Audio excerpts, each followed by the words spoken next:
નમસ્કાર, હું છું પ્રિયંકા. તમે જોઈ રહ્યા છો સિટી કવરેજ ન્યૂઝ. આજના મુખ્ય સમાચાર. જૂનાગઢ મહાનગરપાલિકામાં 2021 બાદ વાર્ષિક હિસાબોનું ઓડિટ નથી થયાનું જાણવા મળી રહ્યું છે. એટલું જ નહીં, 200 કરોડની ગ્રાન્ટ GSFS ને બદલે ખાનગી બેંકમાં જમા કરી 8.88 કરોડના વાઉચર ગાયબ થવાની પણ વાત મળી છે. જૂનાગઢના વોર્ડ નંબર 8ના કોર્પોરેટર શાહિદ કોતલે આક્ષેપ કર્યો છે, જૂનાગઢ મહાનગરપાલિકાનું 2021 બાદથી ઓડિટ થયું જ નથી. એટલે કે વર્ષ 2022 અને 23, 23 અને 24 અને 24 અને 25ના વાર્ષિક હિસાબનું ઓડિટ બાકી છે. નિયમ મુજબ સેક્શન 106(3), 106(4) અને 106(7) BPMC એક્ટ મુજબ ફાઇનાન્શિયલ વર્ષ પૂરું થતાની સાથે જ ઓડિટ પૂર્ણ કરી તેની કોપી તમામ 60 કોર્પોરેટરને આપવાની હોય છે. પરંતુ જૂનાગઢની જનતાની કમનસીબી છે કે જૂનાગઢ મહાનગરપાલિકાએ છેલ્લા 3 વર્ષથી તેમના વાર્ષિક હિસાબોનું ઓડિટ જ કરાવ્યું નથી, જેની પાછળ સ્ટેન્ડિંગ કમિટીએ મંજૂરી આપી ન હોવાનું જણાવાઈ રહ્યું છે. અને કોર્પોરેશનના એકાઉન્ટમાં પાસબુક અને કેશ બેલેન્સ વચ્ચે 15.59 કરોડનો ડિફરન્સની વાતો પણ થઈ રહી છે. જૂનાગઢ મહાનગરપાલિકાનું આજે જનરલ બોર્ડ મળ્યું હતું. આ જનરલ બોર્ડમાં વિપક્ષે જોશીપરા દુકાનનો કબજો, રસ્તાના બાકી કામો, 50 કરોડના બોન્ડ, ઝૂંપડપટ્ટી રેગ્યુલાઇઝ, ગટરના ઢાંકણા બદલાવવામાં મુશ્કેલી, પદ્મશ્રી દિવાળીબેન ભીલની પ્રતિમા મૂકવાની બાકી કામગીરી, નવા વાહનોમાં લાખો રૂપિયાનો ખર્ચ સહિતના મુદ્દે શાસકોને ઘેર્યા હતા. જૂનાગઢ માર્કેટિંગ યાર્ડમાં ઘઉંની સિઝનની બમ્પર આવક થઈ રહી છે. દરમિયાન 10 એપ્રિલ શુક્રવારે 4075 ક્વિન્ટલ ઘઉંની આવક નોંધાઈ હતી. ઘઉં વેચવા માટે આવેલા ખેડૂતોના વાહનોના માર્કેટિંગ યાર્ડની બાજુમાં થપ્પા લાગી જવા પામ્યા હતા. જ્યારે ઘઉંની જણસી આવક શરૂ કરવામાં આવતા જૂનાગઢ યાર્ડ ઘઉંથી ઉભરાઈ રહ્યું છે. સ્થાનિક સ્વરાજ્યની ચૂંટણી પહેલા જ કોંગ્રેસે ભાજપના ગઢમાં ગાબડા પાડવાનું શરૂ કર્યું છે, જેને કારણે જૂનાગઢ જિલ્લા પંચાયત શાસન સીટના બીજેપીના પૂર્વ મહિલા સદસ્યએ તેમના પતિ વિનુભાઈ બુસા, પુત્ર જોલિતભાઈ બુસા તેમજ તેમના તમામ ટેકેદારો સાથે આજે વિધિવત રીતે કોંગ્રેસ પક્ષમાં પ્રવેશ કર્યો છે. હવે PF ઉપાડવું વધુ સહેલું, પેપર વર્ક અને કંપની પર નિર્ભર રહેવાની જરૂર નહીં પડે. EPFOને લઈને ઘણીવાર મોટા ભાગના કર્મચારીઓ ફરિયાદ કરતા જોવા મળ્યા છે અને આ ફરિયાદમાં સૌથી વધુ ફરિયાદ પેપર વર્ક અને કંપનીઓ પર વધુ નિર્ભર રહેવું પડે છે એની હોય છે.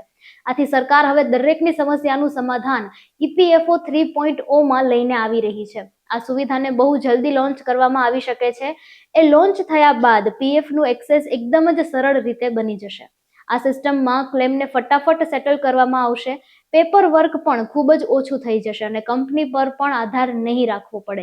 કોઈ પણ કર્મચારી અઝખ અથવા તો UPIની મદદથી પૈસા ઉપાડી શકશે. હવે UPI પેમેન્ટમાં 10,000 રૂપિયાથી વધુ રકમ 1 કલાક બાદ મળશે. ડિજિટલ ફ્રોડ રોકવા માટે RBIના નવા કદમો. 70 વર્ષથી વધુ ઉંમરના લોકો માટે 50,000 રૂપિયાથી વધુના ટ્રાન્સફર માટે વિશ્વસનીય વ્યક્તિની પરવાનગી જરૂરી છે. લોકો રિઝર્વ બેંકને 8 મે સુધીમાં આ પ્રસ્તાવ પર સૂચનો આપી શકે છે. ડિજિટલ પેમેન્ટના વધતા જતા ટ્રાન્ઝેક્શન વચ્ચે UPI અને IMPS વ્યવહારો અંગે મોટા ફેરફારોની અપેક્ષા કરવામાં આવી શકે છે. રિઝર્વ બેંક ઓફ ઇન્ડિયાએ પ્રસ્તાવ મૂક્યો છે કે 10,000થી વધુના ભંડોળ તાત્કાલિક ટ્રાન્સફર કરવામાં આવશે નહીં, પરંતુ તેના બદલે 1 કલાક સુધીનો ફૂલિંગ પીરિયડ લાદી શકાય છે. RBIએ આ પ્રસ્તાવ પર 8 મે 2026 સુધી સૂચનો માંગ્યા છે.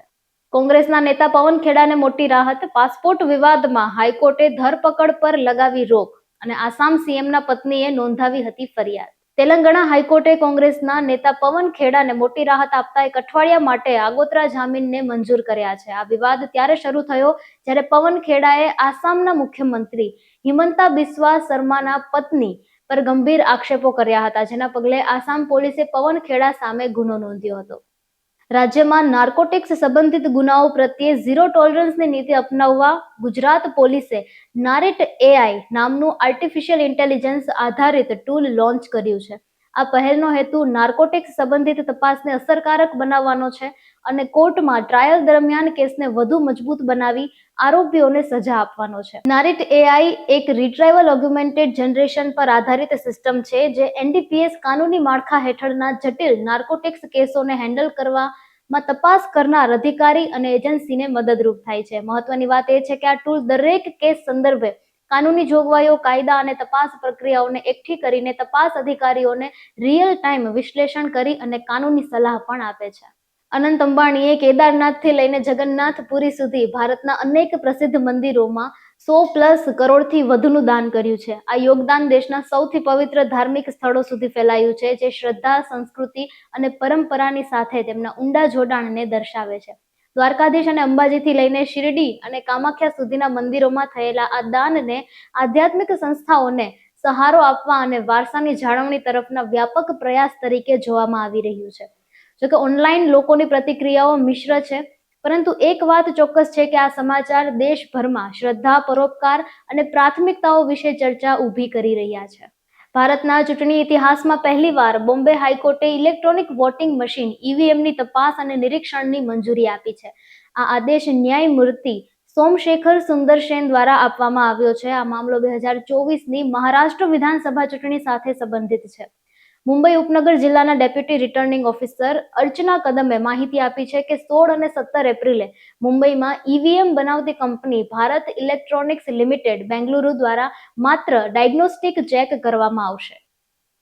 સિટી કવરેજ ન્યૂઝના ડેઇલી અપડેટ માટે અમારી ચેનલને લાઇક કરો, શેર કરો અને સબસ્ક્રાઇબ કરો. આવતીકાલે મળીશું ફરી નવા સમાચારો સાથે. City coverage news Junagadh.